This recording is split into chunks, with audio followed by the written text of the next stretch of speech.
Hey Scrubbers, it's Vanessa here, and today I'm playing along with the Mad About Mini Paper Pads hop.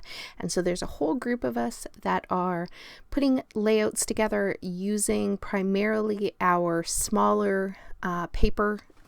And so it can be anything from like an 8x8 to a 4x6 to a 6x8, 6x6.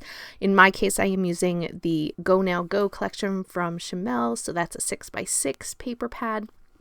And basically we are trying to use up some of those paper pads.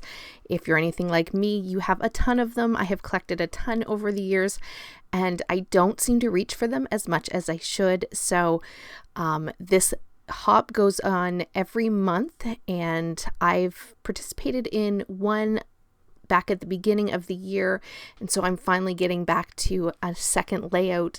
And so yeah, that is the hop. Everybody who's playing along this month will be listed down below, so you can go check out everybody else's projects with their smaller paper pads.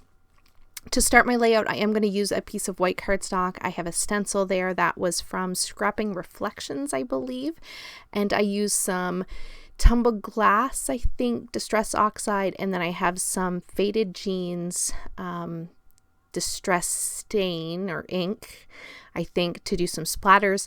And so I'm just going to set that white cardstock off to the side to dry.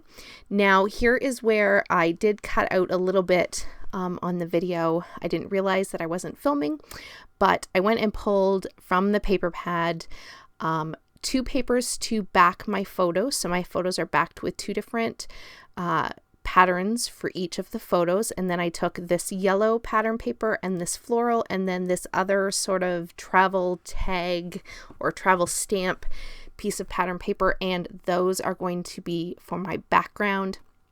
And I wanted the yellow to kind of show up on both sides of, or so the top and bottom of the photos, I guess you should say. And so I did have to cut that in half, which is great if you can hide it underneath your photos. You can cut these 6x6 and make them longer if you need to. And so once I have all of that in place, that's the basic general design of the page. And then I am taking all of the branding strips that are on each of those 6x6 pattern papers, and I'm going to use those and create those little sort of banners at the top and bottom.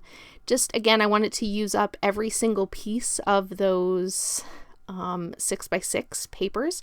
So the only scraps that I have left are the ones that I matted my photo with, and even with those I did punch a few little labels there that you see me playing with right now. So I'm even going to use those up. So ultimately, for leftovers of the 6x6 papers that I used, I only had small ones and those went in the garbage. So I got, for not having ever used this paper pad, I think I ended up using 7 or 8 pattern papers out of the collection. So I think that's a pretty good dent in a never used 6x6 paper pad. So I'll take it for now. So basically, while I've been kind of going over everything, I have gone ahead and laid out my embellishment clusters. I have sort of this central embellishment cluster that's just going to go from top to bottom. I guess you could say there's kind of 3 clusters when it's all said and done. So you're just seeing me build them up. I have just some random bits from my stash. I have some stickers, some florals that I actually cut from a piece of pattern paper. The cameras are cut from a piece of pattern paper from the Go Now Go collection. It had all the cameras on it. So I have those in each embellishment cluster. I have some labels, some that I punched from the pattern paper, and then just some labels from my stash. I'm thinking about using something from that chipboard Go Now Go chipboard set from Chamel, but I don't end up using it. I did pull out these stickers, and these are from a Paige Evans collection, and I end up using all of those. I stuck them on the packaging just so I'd make sure that I stuck them somewhere while I was sort of pulling the things for this layout. And so that's what you see me putting down here. So I'm just building some really fun and nice full lots of embellishing on this page. And here's where I think I'm going to use a piece of the chipboard, but I don't end up using any of it, I don't believe. I definitely thought about it, But at this point, my clusters were getting pretty full as it was, so I ended up deciding to go against using that. And unfortunately, the rest of it gets cut off, but I don't really add anything else except for some enamel dots. So here are the still photos. Don't forget to check the description box down below for everyone else who's playing along, and I will catch you on the next one. Have a great day, everybody. Bye-bye.